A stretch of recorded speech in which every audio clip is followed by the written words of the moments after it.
maybe Bluey TV official. It looks like it's got a blue tick. Let's see if that works. Hey, I was just enjoying watching you sort of suffer a bit. mate, that must have been insufferable. Insufferable watching me try and figure this Yeah, out. it was like that Braveheart scene. Hold, hold, and then I pressed accept. Just at the right moment. Do you have people helping you? Not where I am right now, No, and I think that's no. become painfully Me evident to neither. everyone watching. I'm at our empty studio. But I'll show you around later. But yeah, I'm here. It's just you and I. We can talk about It's just anything we us. want. Well, it's just you, me, and all the awards, from what I can tell. So it's always nice to for them to keep us That's company in the better. background. That's better. That's better. Sorry. No, you Sorry. should, but you should All be right. very, very All right. proud. Hold on. No, I'm not. Yeah. I'm not doing that. I'm sorry. I actually, Well, that wasn't planned. I'm so sorry. I'm sure it wasn't. I'm sure that's not why the camera was set up where it was. No, it Um, wasn't. No. but do you know what? You should be very, very proud, and you should not be ashamed to show off your awards because Bluey is a remarkable creative achievement, and there are lots of great shows that get made all around the world, but for something from Australia to conquer the world is something that I think the whole country is proud of. Do you Yeah. feel like you're representing Australia when you make Bluey? Well, right now it feels very strange because Bluey, like I love talking about Bluey, but I'm part of the team. You know, there's a lot of people that I would love to acknowledge at the start of this call. There's Joe Brum, who's the creator of Bluey. There's Charlie and Sam who produce it. Rich is the director. Beth and Claire are the animation directors, and there's about 50 or 60 people. And Josh Bush, the composer. Sound is Dan Brum, Joe's brother. So it's a bit of a family affair. And there's just, there's 60 to 70 people sweating and bleeding a bit for the past few years to make Bluey as well received as it has been.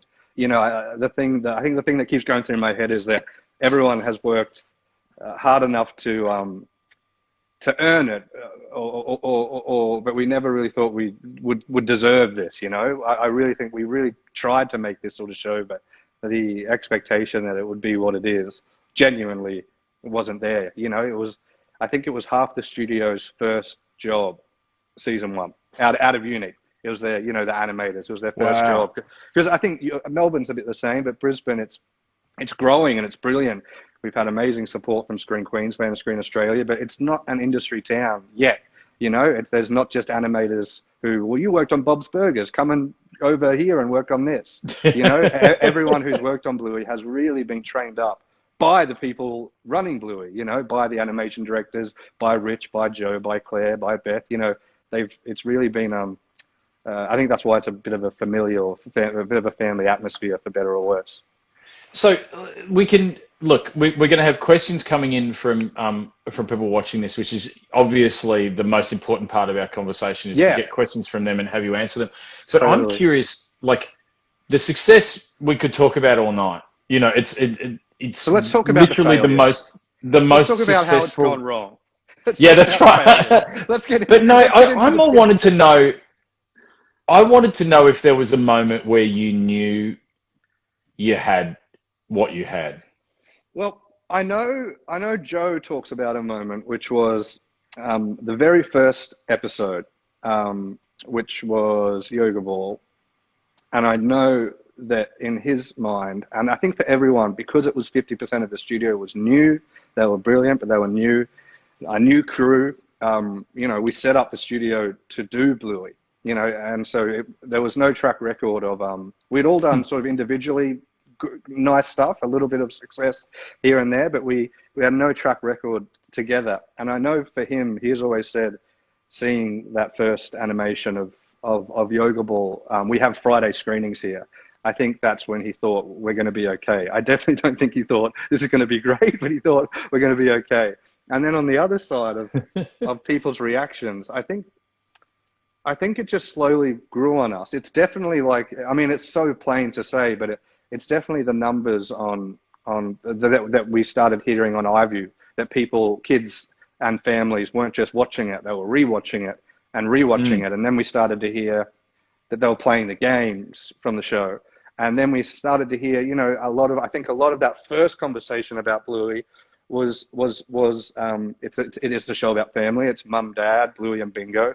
But a lot of that first initial talk was about dad, where maybe shows before dad had been a bit of comic relief or whatever you want to call it. He definitely is in Bluey, but it was a different sort of dad.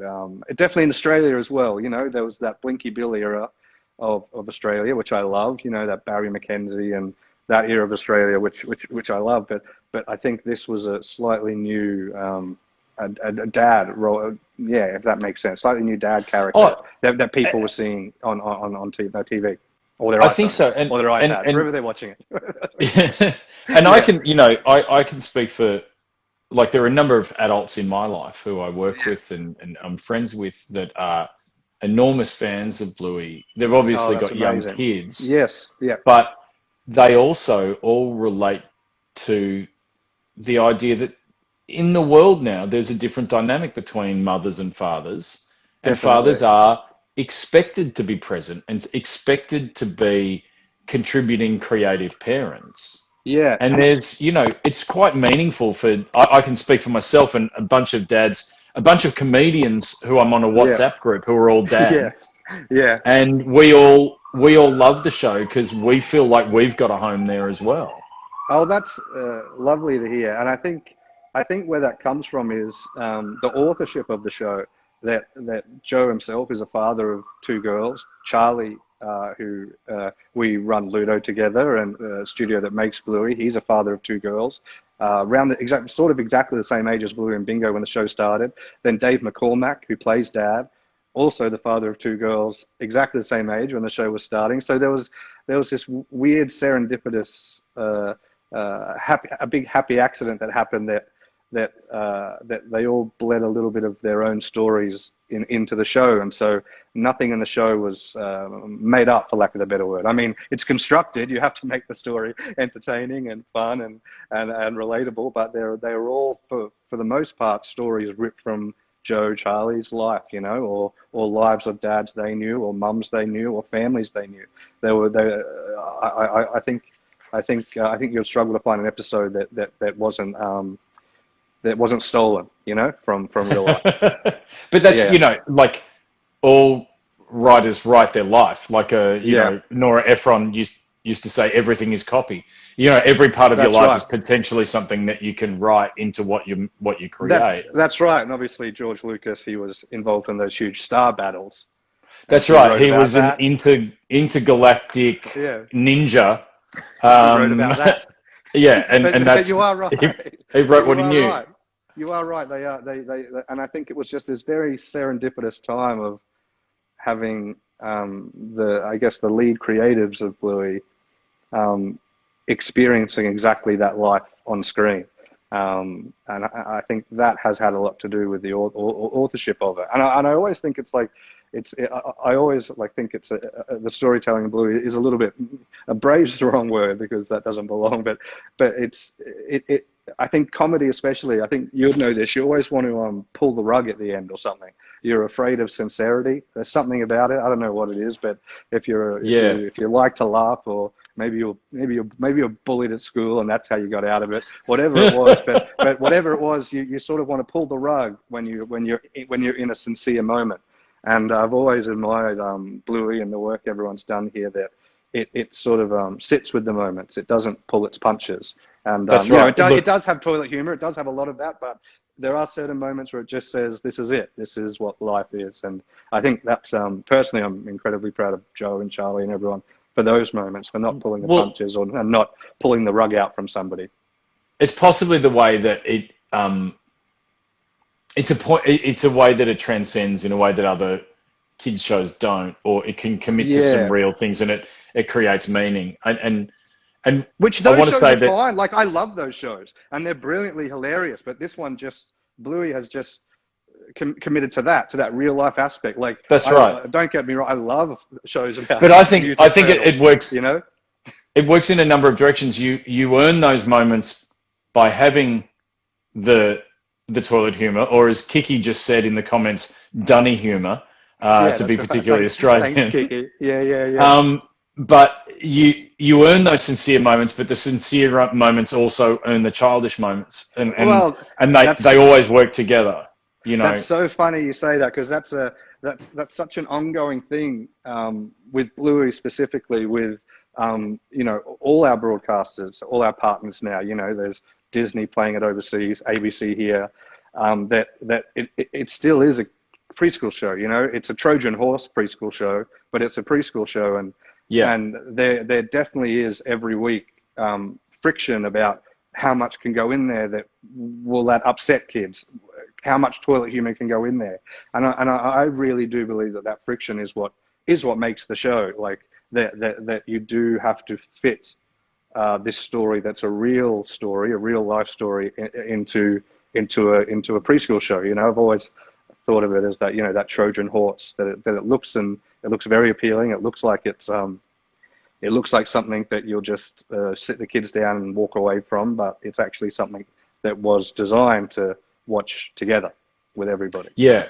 And that absolutely rings true. Now, I could just ask you questions all night, but no, keep going. It's a lot more. No, it's a lot more about everyone else's tuning in. I want to point out we've got people tuning in here from the UK, from South Africa, all around the world. They're tuning in to ask questions. Yeah, we're going to talk about some of those sincere moments in a minute. We've got some questions already on that, but just talking about Bandit, I have a question here from Catherine, which is, what is Bandit's job? What he has to, there's episodes where he has to get work done from home, and it's really hard because of all the distractions. What does he do for a job? Well, it's like it started as an archaeologist, and that's the end of my answer. He digs for bones. That's that Joe always saw it as and it always evolved. You know, Mum originally worked airport security, and Bandit was an archaeologist, and is for all that, and that is also just stuff pulled from Joe's family life. You know, that is what's in his life. But yeah, Bandit, archaeologist, like Sam Neill in Jurassic Park. He's exactly like Sam Neill in Jurassic Park. So yes. So I'm fortunate enough to have had a lot to do with Sam Neill over the years. Would you think of getting Sam in as a guest voice? Oh, it'd be on the show. There's so many voices that we've dreamed of, and the sort of the what's the word, the double-edged sword is the characters that are created are so specific that we often end up saying we really want to work with Sam Neill, but this character is from Rockhampton and they sound exactly like this. You know that you do need to find out that an episode would be Grandpa, where they go to the farm, and Granddad, where they go to the farm, and that voice, we talked to some brilliant people for that voice, but it ended up being a friend of Joe's family who just sounds like he's from the country. He just sounds like that character. Yeah. So it's that double-edged sword of like, we would rush it to work with anyone. And we have worked with a few. We've been really lucky that we worked with a few brilliant people so far who've been kind enough to lend their voice. But yeah, of course we would work with Sam Neill. What are we, idiots? yeah. So we have been asked, like, are there any surprising voices on Bluey? I mean, I definitely recognise Hamish Blake in the mix. Yeah, and Zoe Blake, she's in it as well. Bob Irwin just did one. I'm not sure if that's a spoiler. I had a bunch of rules written to me about like what not to spoil about Bluey, and I can't remember any of it. So buckle up. so Bob Irwin was brilliant. But where it started was we just used voices from friends and family of the studio. That is really where it started, because it's still an ABC show. You know, it's not a Marvel thing. You know, it's growing in popularity, but I think you would know as much as most people, ABC shows there is an element of doing it for the love, you know, and it is still that sort of ABC show, and And because of that, when we started it, it was just voices. I mean, I'm in it. That's how desperate we were. I'm in 2 episodes. But lately, so hang on, wait. So who are you? So what are your characters? I'll never tell. But really, no, that's not fair. This is a safe well, space. There's only a few. There's only like 1,000 people watching, so you can really keep it small. But everyone promises not to tell anyone. Okay, so I play a cinema usher in this season because I used to work at the cinemas in Brisbane, and I also play a dog called Rocco. And I think yeah, and maybe this will end up at the tip of the Courier Mail, where I think I do a German accent, make poffertjes at the markets. So that's the end of my career. As far as controversies go, a German accent's a pretty safe ground to play in. Thank you. Well, we were desperate. We were like, this, and that's what season 1 was. Like, this episode's going out. We need a voice. But we have been broadening out now. Bob Owen and Hamish and Zoe, and we've had Anthony from the Wiggles there. Who else has been in there lately that we've loved? Lane Beachley, she lent her voice to a surfer in The Beach, which was brilliant. And of course Dave and Megan Washington. What am I talking about? Megan Washington just steals the show as Calypso. Like her voice as Calypso is there's something about rock and roll stars or singer-songwriters or frontmen of bands that they just have a rhythm in their voice that just seems to fit into animation. But Calypso also, like, maybe sometimes I overinterpret things. Yes. No. But to me, Calypso is almost like bringing a band together or bringing a song together. That episode is you create the discrete parts and you unify them at the end. And I think a musician voicing that episode makes perfect sense. Oh, that's so beautiful to hear you say that, because that, maybe not the only intention, but that was definitely in that episode. And I think that's the thing that we're most, or not most, but one of the things we're really surprised by was, I think there's a little bit of an attitude, which is true for some things, but I have that attitude, not talking of other people, where it's good enough or it's okay. I think it's okay to send out. And I remember thinking I was watching, there was I forget the episode, but it was jacaranda petals falling from a tree onto the veranda in one episode. It had nothing to do with the episode. And I remember thinking, and there was the animators were, bleeding to death to make it happen. And I don't know, I was thinking, well, I love it. I wonder if anyone else will, and they have, it's all those moments that you would assume you could do without, or we could do without that, or we could leave that as it is. That extra 2% or whatever has been often the feedback that we've heard back from people, what they seem to have loved most about the episode or the show, I guess. And that is all on the animators, on Rich, Claire, Beth, the whole team. It's all them making that happen. Well, animators in the modern era, animators are real nerds. Is that what you're about to say? Like they're incredible nerds. We've got a team of nerds on our show as well that are just breaking computers trying to make, like, I have some stupid demand for a graphic and they have to stay up all night and make it work. But like they are magicians. Like, and your guys are absolute magicians. The things that they make, the things that glisten and the things that catch the light in your show are genuinely magic creations, I agree, and I can say that because it's them creating it, and I think the sentence that really hit me was, there's nothing that, live action, you can, if you're shooting, you can get a great cloudy day that looks brilliant, but nothing in Bluey happens by accident. It's all on purpose. And I think you have to before you can have the sunrise, you have to make the sun. That's right. and then you have to make the sun in 6 different shades, afternoon, light, almost afternoon, dusk, they've pulled it off, and they've really, I think being in a little bit of a bubble in Brisbane has helped, because we really have stolen a lot. We're surprised we don't get more legal letters. You know, we have, you know, we tried to steal, you know, there's brilliant architecture here. There's brilliant, you know, flora and fauna here. And we really just try to steal from that and reflect it back on the screen. Now, I'm going to make people angry if I don't get to some questions. I'm going to pick please. I'm going to pick one from Richard because it's 100% a question that I want to ask. It's about my favorite episode, which is camping.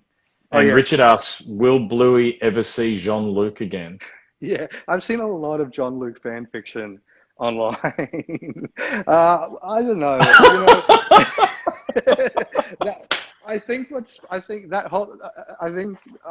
Who knows, but you have to chat to Joe. But I think from my perspective, that episode was about maybe not seeing, you know, that's left, and you fill in the next bit. You know, I think a lot of Bluey is supposed to be that. I'm not sure if there'll be maybe. Who knows though? Who knows? Not at the moment. I have a wonderful 6.5-year-old son, just an incredible kid. Yes. And he's seen me cry 3 times. Really? Yes. And all 3 times for watching camping.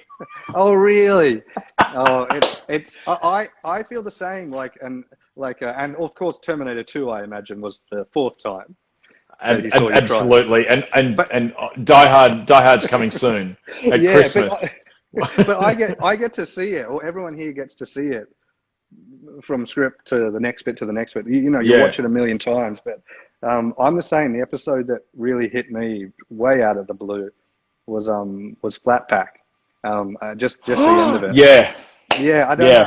I don't know what it was. There was some chemistry happening there, but you know, and it's always weird when you've seen it. You know, you read the script, you see the animatic, you then see everyone editing, you see everyone animating it, you see a bit of it in score, and then when you watch it on the afternoon screening, that episode, I think that and Calypso really hit me. Flatpack's, I mean, and obviously Calypso. Flatpack is extraordinary because it marries the brutally practical and relatable of assembling modular furniture.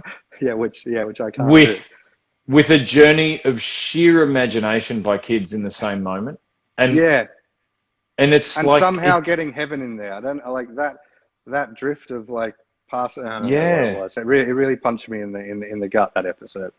So I understand the feeling with Sleepy Time, and Joff the composer.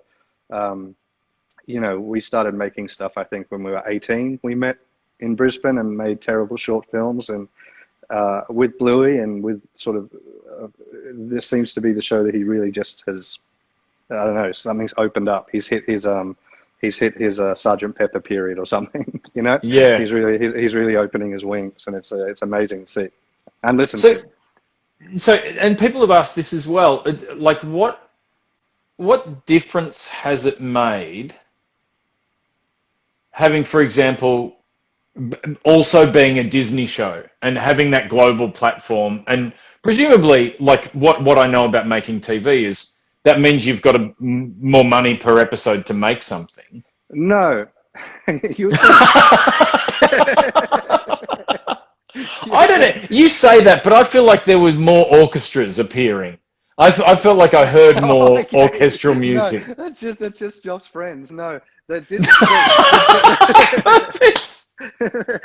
the journey with Disney is we were really lucky. So so Bluey started. It had there was a 1-minute pilot of Bluey Dad pushing Bluey on a swing that Joe pretty much made in his basement, sort of thing. And we took that around, and the thing was the swing went all the way around. So it was like there's a little bit more Family Guy or South Park to it than Bluey is now. And we took it around for about a year, you know, so everywhere, all the markets in New York and Cairns, which are like, it sounds illustrious, but you're really in just air-conditioned, you know, hotels begging people to do your show. And people were not sure if it was Peppa Pig or Family Guy, and that was literally the line people said. We're not sure if it's Peppa Pig or Family Guy. And we stupidly, our answer, we would say, well, it's both.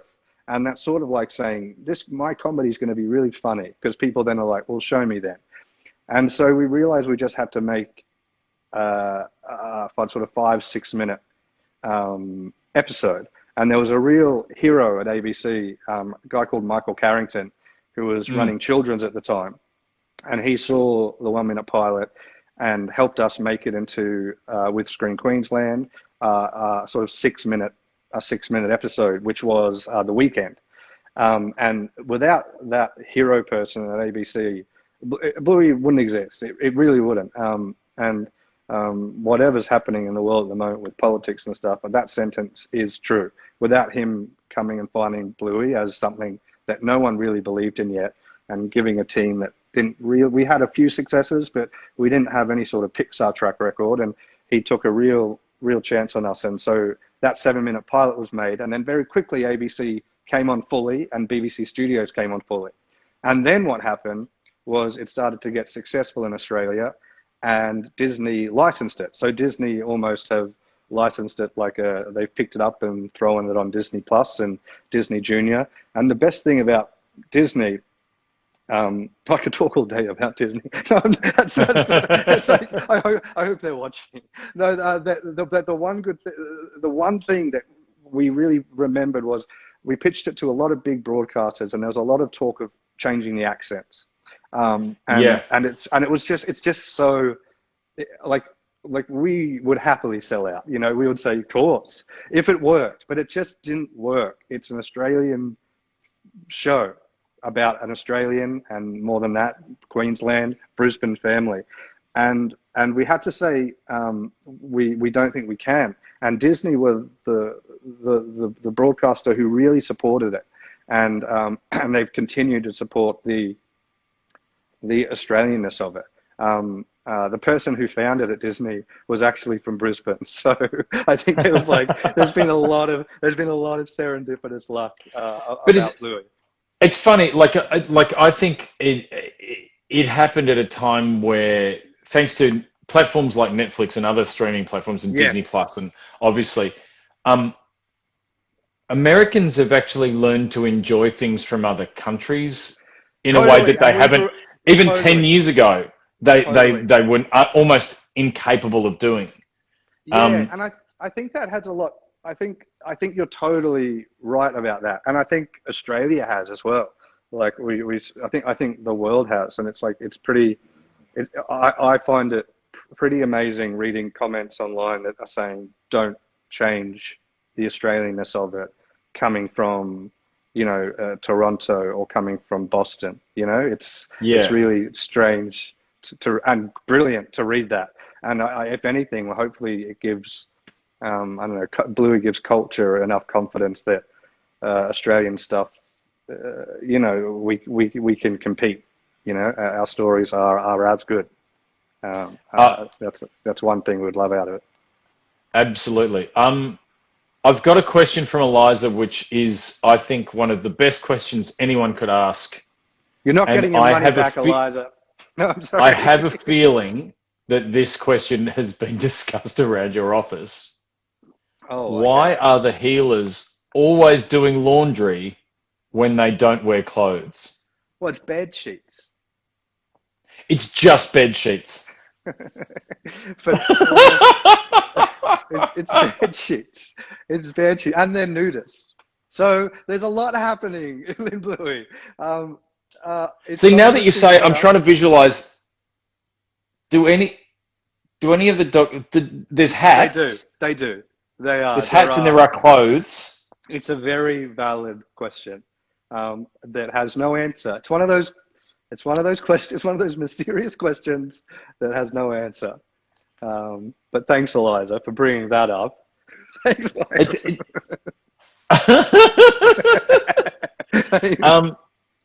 But you're right. It's absolutely. You're absolutely right. Another question that someone asked. I'm trying to remember who it was. I apologize. By the way, people joining us from around the world. Spain logged on a couple of minutes ago. Oh wow! Hello, Spain. Buenos dias. I presume. There was a question. I can't remember who asked it, but has Bluey gotten any older? while making the show? Bluey the person? Yeah, Bluey. There's as in the character. Yes. Yeah, there's been a birthday. There's been a birthday, but it's something right now. I think for lack of a better word, they are the same age as season one. But there has been a birthday, and I'll leave it at that. There has been a birthday. If you scour the, I don't know how many episodes it is now, like 120, 130 something. But yeah, there has been a birthday. Because it's one of those things you obviously get with the Simpsons is the Simpsons is almost as old as I am. It feels, you know. Yeah. Yeah. But the Simpsons hasn't aged the same amount as I have in the time that the Simpsons has been around.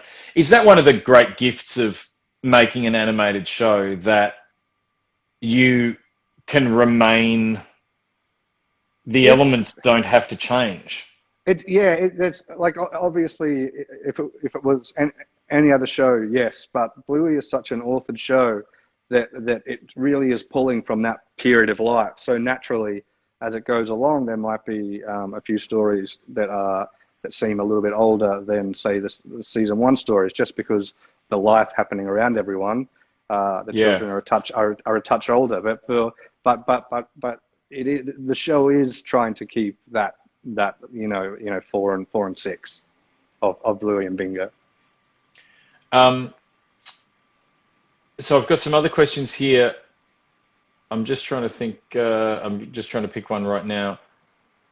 Do you have a favorite? This is Be Swell, which sounds like a rap. Sounds like a rapper, but I'm not sure. It's also the phrase in Demolition Man that they say to each other. Be swell. Oh, so, yeah. Demolition Man fan.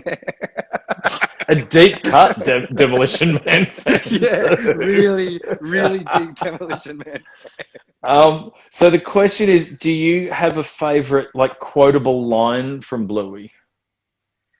Yeah, but it's from season 3, so I can't say it. But I really. Oh, nice dangle, nice sizzle for season 3. I know, and that's not even a tease. It was an episode we screened last Friday, and it was about resilience. It was Bandit helping Bluey with resilience in pursuit of perfection. You know, the episode was about trying to make something perfect, and Bluey was getting frustrated by that, and Bandit had some great advice. But that really is I'm sorry, I'm such a loser. That really is. No, that's good. Sorry about that. That's a good dangle. I really like it. Yeah, sorry, but it's true. I got to be honest. Now, I want to touch on, and people have asked this as well, and I want to touch on this as a conversation that you and I have had. Oh yeah. When we've spoken before, which is, what dog are you? Oh yeah. Yeah. Well, I wish I could show you that. Bandit was a dog of Joe's family's friends. Our family has golden retrievers, which is Lucky and Lucky's dad. There's a little dog that lives in the studio called Winnie. So they are pulled from people's lives. But I think if I had to say, I'd say so. Winnie, it's definitely a golden retriever. A golden retriever. You're a deep golden retriever. I've got look. So. I have to do this purely because I hope it will be adorable. But this is me. This is my little Scottish Terrier. This is beautiful. This is Kennedy. Hello, she's Kennedy. She's a 13-year-old Scottish Terrier, but she still thinks she's a puppy. Well, there's a few terriers in the show. There are. You've got the Terrier brothers. Yeah, the three terriers. Obviously, one of my favourite moments is the photo from someone's trip to Scotland, which has Scottish Terriers doing a Highland fling in the background. Yeah. There's so much like that is, a lot of detail gets put in, but there really are sort of the designers and the animators do have their way often and say, well, this is something I love, and I'm just going to draw it in here, which I love. I do love that. So what I've got to ask is, have you? Obviously, you have created a dog universe. Oh, yeah. Do cat people ever feel left out of your dog universe? Oh, yeah, our shared our shared. So we have like a cinematic universe shared with like Milo and Otis. We have, yeah, we have. It's competing with the Marvel one. I don't know. I think you can be a dog and a cat person, can't you? I am. I love them both. I But always I'm think that sorry. people. I've got friends that have a dog and a cat, and I feel like those people must be incredibly good at like conflict resolution. Yeah, yeah, they must be. We had a dog and a cat. They were fine. Well, no, they weren't. I just lied. I said I would never lie, and I just did.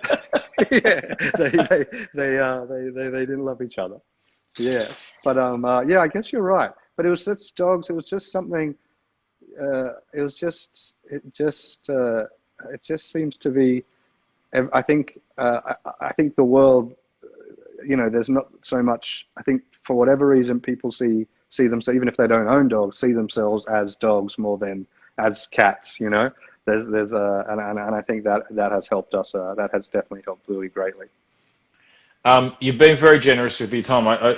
I won't keep you much longer. No, I'm Just happy. I'm more than happy. Anything that well, you guys then I'm going to keep you here all night. Oh, That's what's going to happen. well, it's a real privilege to connect with people tuning in. Like, you have no idea how much it means to us for you to let Bluey into your homes. It's like it's not a privilege like that we take lightly, which is why we work so hard on it. It's such a privilege to have a show that you're comfortable putting your family, kids in front of, and not even in a plug way. A lot of that has to do with ABC. Like we in going around and pitching Bluey, there's not many channels like ABC in the world that feel that you feel safe putting your kids in front of, or that has that much of a relationship with the whole country, for better or worse, whatever the relationship with, it has a really strong relationship with the whole country.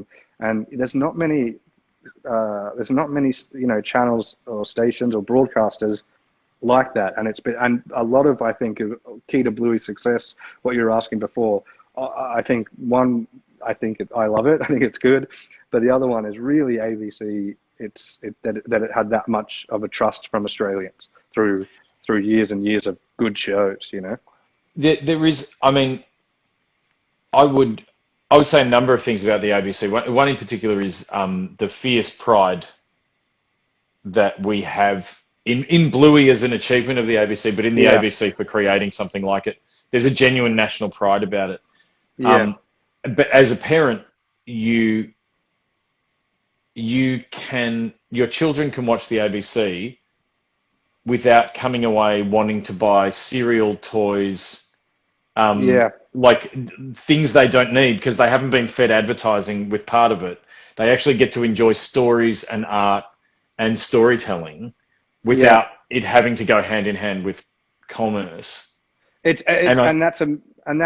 Transparently, that's a massive journey we're going through at the moment, because there's Bluey books coming out and there's Bluey toys coming out, and it's been a total, I don't know what the word would be, a new world for us, because we've now found ourselves putting as much, we just couldn't stand up straight if somebody walked down the road with a Bluey plush that they could have won at the Echo, that wasn't quality, and so our lives, for better or worse now, we really are, bleeding and sweating into the books and the toys as much as the show. And I think a lot of that has to do with being from Australia. It's like it is. I don't. I know Joe doesn't. I know Charlie. Everyone.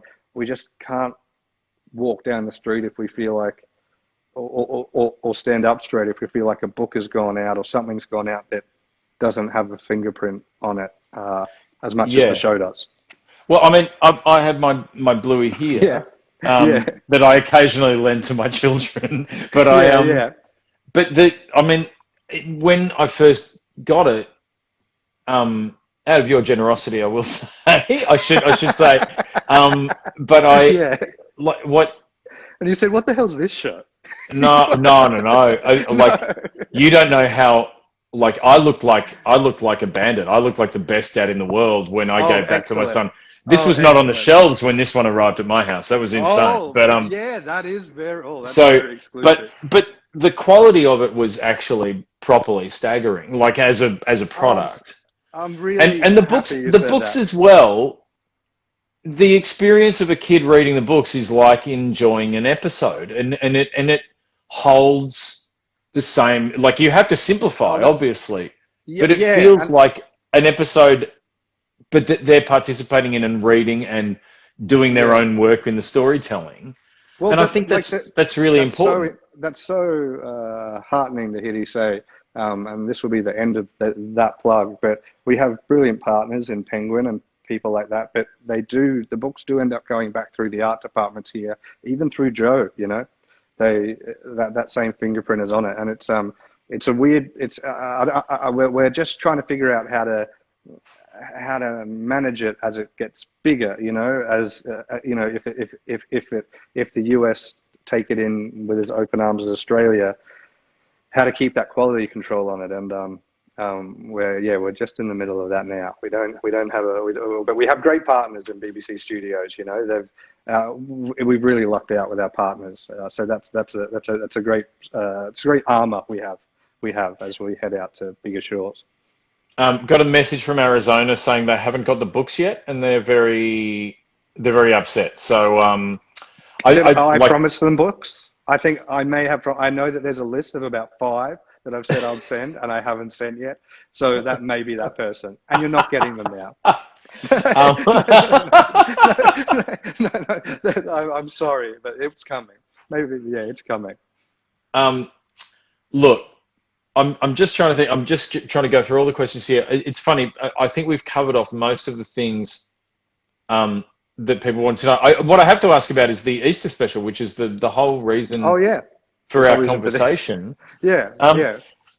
Do you feel any pressure when you are making something that links with like a festival or or an our event? Lord. Yeah, I mean, obviously there's a whole lot of there's a whole lot of God involved in that, but yeah. But you know, elements like Christmas and Easter that are part of people's lives, and what I would say to advocate on behalf of my family, you know, a Hanukkah or a Passover episode would be awesome as well. Yeah, and I'm happy to consult. On that. I hear you. I hear you. And there is a little bit like we started with Christmas, and I just know the pressure, and I don't think it can be discounted. I feel it, definitely feel it. The whole studio feels it, and I think the epicenter of it is he'll hate me talking about it, is Joe. You know, because it's not just like here's an episode I made. There's a lot of like here's a part of my life, and so I think we definitely all feel the pressure, but I do have a lot of empathy that he is there with it on his shoulders as well, because for the most part, Bluey is torn from the pages of his life, and I think there definitely is, and we definitely felt the pressure moving into season 2 for the whole studio. There was a few new animators that it suddenly, I think around the end of season 1, it kind of started getting popular, and we did have big talks about it, you know, about not putting pressure on yourself, but not killing yourself, you know, that just the biggest thing we've had to learn is the marathon versus horse race thing. And I think that's a little bit different from live action, because, you know, Bluey, I think it's about 4 months an episode to make. They happen parallelly, or whatever that word is, so that's how they get made so quickly.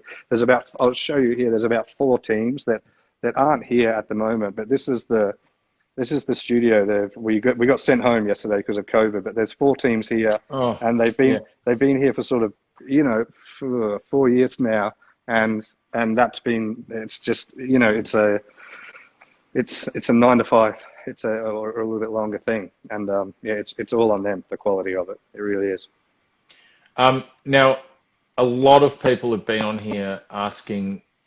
Apparently, hashtag Where's Bob is trending at this point. Yeah, I know what that question is.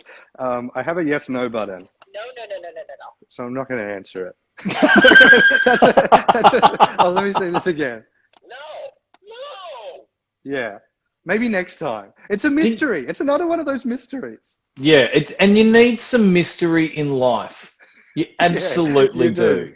You do. But we do have, talking of, I know what that question's about, but you're talking about Bob Bilby. That every Friday, there's always somebody who ends up going above and beyond. And it sounds like preschool, but it's much cooler than that, I promise. They end up going home with Bob. So a lot of, there's just a lot of Bluey here. Like there's, around the studio. I'm a bit worried about doxing people, so I won't take you too far. But everywhere I look, this is Monkey Jocks has come. I think that's Joe's that he's brought in. There's just everything around here is. There's the shell from Beach. There's something that somebody's brought in or torn from somebody's life, often Joe, and that's where it starts. And yeah, it's very feel very naked in front of people. Look, I think I speak for. I'm just trying to think. I've got some highlighted questions here. I'll do very quickly. Anything. I can do a quick round of I can hit them quickly. Well, sorry. Patrick Phillip Davis says the best quote is, "I'm not taking advice from a cartoon dog" by Bandit. Oh, yeah. That's a suggestion. Yeah, that's when the show started tinkering with the fourth wall. I love that line too. There was definitely little drops of Simpsons there. Yeah, it's a great one. And getting back to something we said before, Niang Si, I apologize. Handles aren't always easy to pronounce. But could there ever be a cat in Bluey? Oh, right. I don't know. I think I remember Bill Watterson, who created one of my favorite comics, Calvin and Hobbes. Yeah. Somebody asked him, when are you going to do one about a young girl? And he said, oh, no, when are you going to do another Calvin? And he said, well, I think somebody else should do one about a young girl like Calvin. I feel like that might be on somebody else's shoulders. Maybe yours. But maybe it's mine. A dog world. It's a dog-eat-dog world at the moment for Blue. Yeah. And look, we had a conversation at one point a long time ago. Like, adults love Bluey, but do you think there could be like a Bluey After Dark grown-up, edgier version that's not for the kids? That's like where did Bandit and his mates at night? Where do they hang out and what do they talk about? Yeah, it happens up here when they have Wednesday night poker after finishing. That is what that is when the animation directors and the crew go up there and play poker. It already exists that. But the adult element of Bluey, it's something that's like the number of times people have sort of pulled aside and asked for adult shirts or something. It's something we are continually pushing and trying to convince our partners to sort of start running into that there are parents, grandparents, brothers who are adults who would like a Bluey something. We'll see how we go with that though. Well, I think given the time zone that we're in Australia, there's obviously a lot of adults who are seriously into Bluey. That's right. What are we? Yeah, it's 7:51. Yeah, everyone's asleep. Daley, thank you so much for your time. Thank you for Bluey, for the contribution to life in Australia and clearly around the world. And it touches on something that it means something to people. And it means a lot to children, but it means a lot to families in the way that they can enjoy this together. And it's just been great to catch up with you, to get a bit of an insight into the show, and obviously very excited to watch the Easter special, which is on ABC and iView, and everyone can enjoy it. But thank you so much. And I really just have to say this one more time. They're not here. So if you could imagine if you could have just imagined 50 people here, it's all them. They're just the most brilliant team. And so thank you. And on behalf of them, thank you everyone for tuning in and watching. It's just a real privilege to be making this show for you guys.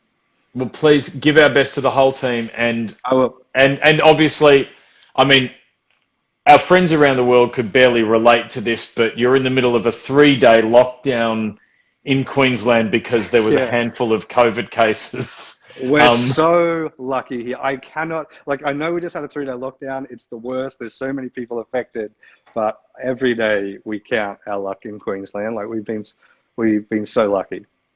Like Melbourne, where you are, I don't know how you guys did it. It's incredible. Yeah, longest lockdown in the world, but it's incredible. It worked. There's only one way to do it, and you know, I think a lot of people around the world would are very jealous of what we have here in Australia, and you know, and we are very lucky. I'm jealous of myself, but yes, thank you very much. I really appreciate it. Hey, Daley, have a great night. Thank you so much for your time, and thank you everyone for tuning in. Thanks for your great questions, and thanks for supporting Bluey over the years. The great news is there's an Easter special. There's a season 3 on the way. And I think we all know that season 3 won't be the end of it all either. Will we see Bob? Who knows? But I'm not going to push it. It's one of those things. Yeah, thank you so much. Really lovely to hang out. Really, thank you so much. Have a lovely weekend, everyone. Yeah, you too. Cheers, Daley. Bye-bye. Thanks very much. Bye. See you, everyone.